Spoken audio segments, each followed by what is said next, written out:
Hello YouTube, and welcome to my second episode of Let's Play SimCity 4. As you just saw at the very beginning there, I got my new mayor's house and am about to start kind of working on building up the city a bit more.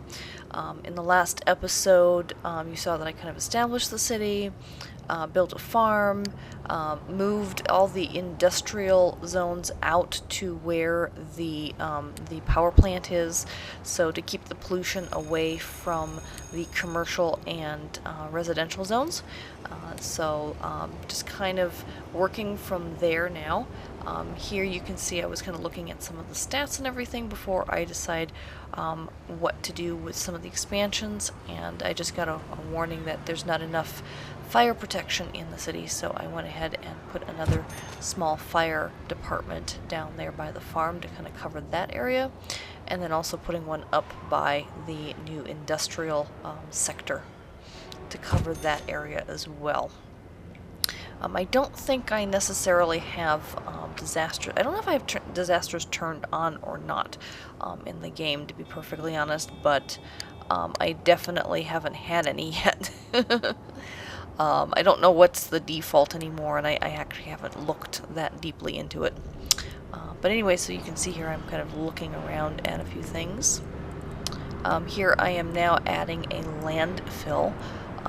The trash in the city. Obviously, if you don't have a landfill with SimCity 4, trash starts piling up and the city starts getting kind of cruddy and everything. So I added a landfill now, a nice large one. I put all of these kind of undesirable types of things from the industrial buildings, the landfill, the power plant, and here I just put in a recycling center, and also I'm putting in a waste to energy conversion system. And all of these things kind of generate pollution and things, so I'm trying to keep this sector as far away from where people are living right now as possible. I'm also adding a couple of roads here to connect to neighbors. I don't have any neighbors yet, and in a future episode, when it gets to a point where I'm going to start needing to generate more revenue for the city, I will actually go in and build some neighbors, and you'll see how I go about doing that when that episode comes around. But in this episode, primarily focusing on just kind of building out the existing city, kind of getting it increased and everything here. And here you can see I'm building out some commercial zones. And you'll notice in a minute that I switch it from commercial to residential, because you really don't need this much commercial. I think I meant to do residential, and I just wasn't paying attention when I was clicking on it, and so I was like, oh, whoops, wrong color zone. Not that you don't need commercial zones, but you tend to need much more residential zones and industrial zones than you need commercial zones. So you need places for people to work and places for people to live. Shopping is kind of secondary in the game, so you really don't need as much. And the residential, the RCI meter down near the bottom middle there, where you can see the green, blue, and yellow bars, kind of tell you what kind of need there is. And you can see there's a great need for residential right now because the green's really up and the blue is down. So you can see here, I went ahead and corrected that. So now you can see that I have just a nice large residential area. And people can start moving in. Sometimes it takes a little while while that happens, and I think I actually have the game on pause at the moment because I want to make sure that we have enough water.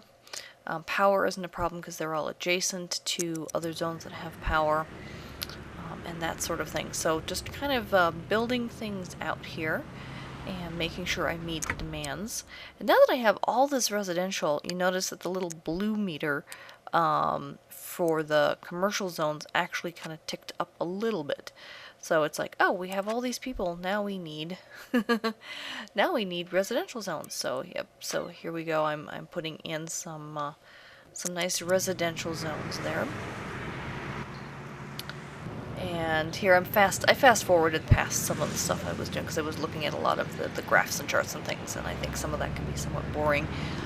So now that the residential zone has been populated, and I have a little bit of commercial going on here, the next thing I decided to do, because people have this long commute on one road to get to work every day to the industrial zone, I decided to go ahead and put in a subway system. As I said in my first episode, I really want to make this a megalopolis, if you will, a large metropolitan city, and so getting in the subway systems now before things are too well developed, I think is a good thing, because that will eventually, the demand for it will increase over time, and this will also help with traffic when it comes to getting traffic to and from the industrial zones. So here you can see I'm kind of building out the network for the tunnels right now, kind of making sure I kind of have it somewhat in the middle of where people are living, and then having a line that goes straight out to where the industrial zone is, and right down the middle there, so people can easily walk from the subway stations. And at some point, I will probably also add a bus system as well, so that people can then go can just kind of walk to a bus, and then take the bus to the train station, that kind of thing. As you can see here, just looking at it as I'm putting in the subway stations, the subway isn't useful at all unless you have a station. And you notice I'm not putting all the stations by the subway, so I'm going to actually be adding a few more tunnels just to connect everything together. But as the city grows, just having more and more transportation options are good, because you can already see the streets here are getting quite crowded with traffic already. So the more I can kind of build out both the roads and add public transportation and everything, is just going to keep me from getting in trouble later in terms of traffic and things. And here I get a summons from one of my mayoral advisors saying, hey, the people want a place to worship. So, alright, fine. That's what the people want. So there's your first worship center, if you will. I honestly don't know if it's supposed to be a church or a temple or whatever, but honestly I don't care. If the people want it, they got it. So here I am building out some of the extra tunnels connecting the subway system together.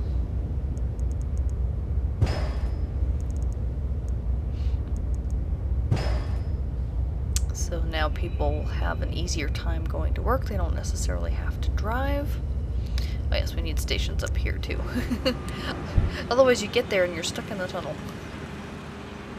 That wouldn't be good. Yeah, always looking for like, okay, where can I build this? There we go. Usually street corners are a good place for subway stations.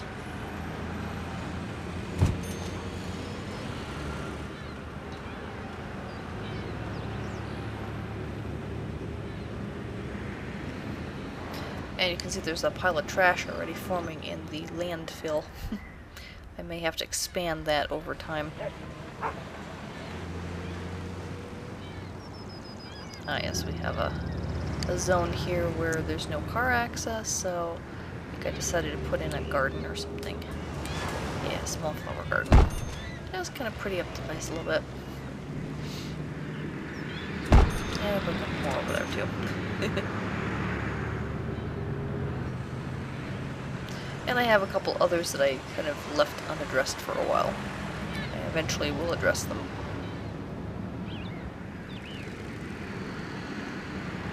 Just kind of playing around with things at the moment, just kind of looking at some stuff. And just like, okay, so, alright, so this is a small cabin. So I sometimes like looking at the various types of houses that have been built up. When you're playing SimCity, you really don't have a choice of houses that you can build. Oh, look at that, and then all of a sudden, the houses we were looking at are gone, and it's being replaced with new houses and upgrading already.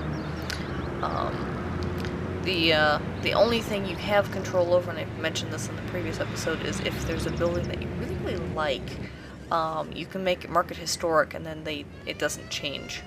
And now we're putting in a cemetery, because the people also asked for a cemetery, and figured it made sense to put it right next to the worship center, so like, okay, there you go. I like keeping my Sims happy. And then I fast forwarded, because I was doing some more charts and graphs research and things. So here I've got a little blurb from another advisor.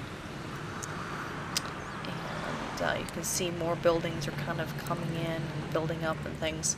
And here I'm now adding some more commercial zones, because the commercial demand has increased now that I have a larger population. So I have to kind of meet that demand next.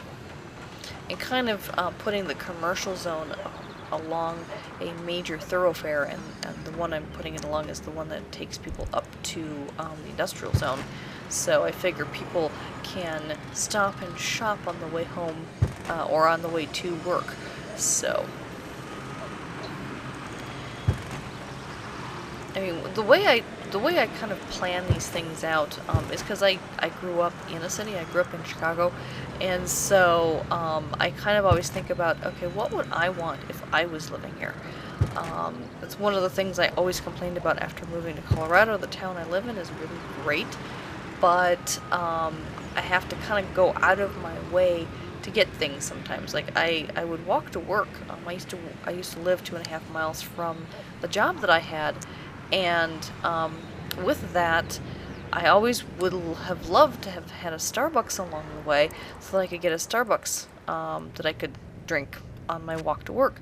But there was no Starbucks, and there was no way for me to walk past a Starbucks on the way to work without going like 5 miles out of my way, in which case I kind of needed a car. I couldn't walk.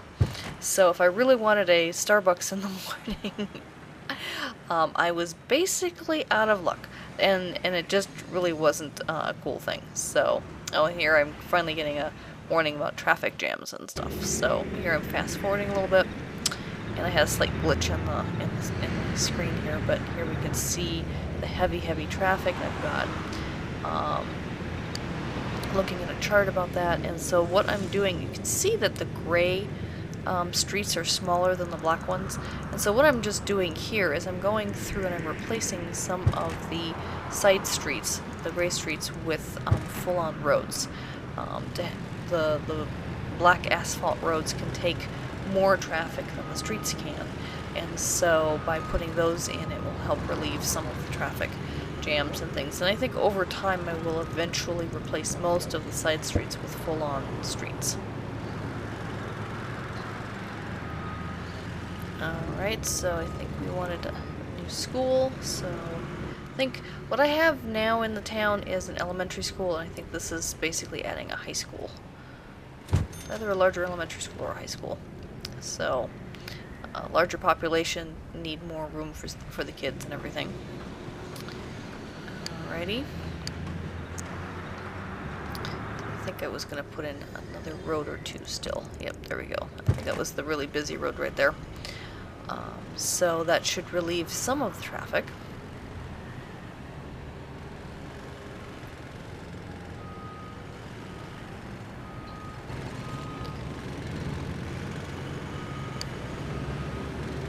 Slowly but surely.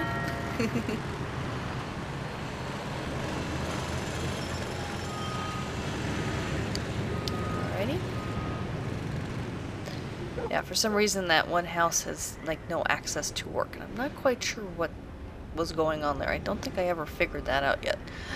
But you know, the house has access to a road but no access to work.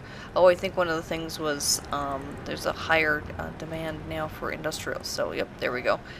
Adding more industrial zones so that we can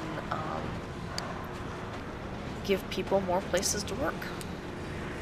We don't want unemployment. As people know right now, with the current economy, unemployment kind of sucks, doesn't it?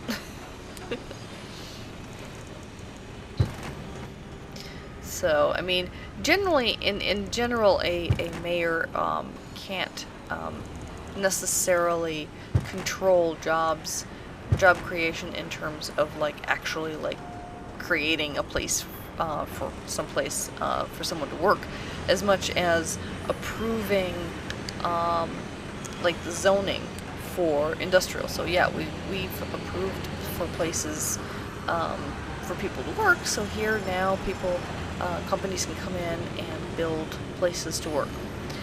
The other control as a mayor I would have is to kind of adjust taxes. So I can encourage or discourage certain workplaces and in terms of industry based on taxes.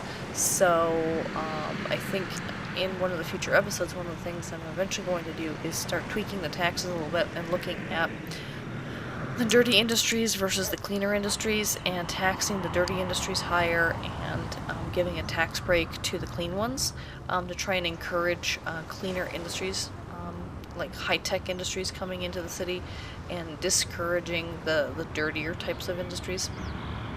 Because eventually, I mean, as much as I want a nice big city, I also want a clean city, ultimately. And so trying to find a balance. And part of that for me in this game is also the fact that I will eventually be using cheats. I haven't used any cheats yet at this point, but I am slowly but surely draining the city's coffers as I'm building things and that type of stuff. So that's definitely something that I'm going to have to do. And that's one thing that a real life mayor doesn't have the option for, is to use cheats. But oh yes, we get a new mayoral statue here because people love me so much. They love their new mayor, or their mayor. So there's my statue. And I think this is pretty much where I'm going to wrap up the game today. So thanks for watching, and see you later. Bye-bye.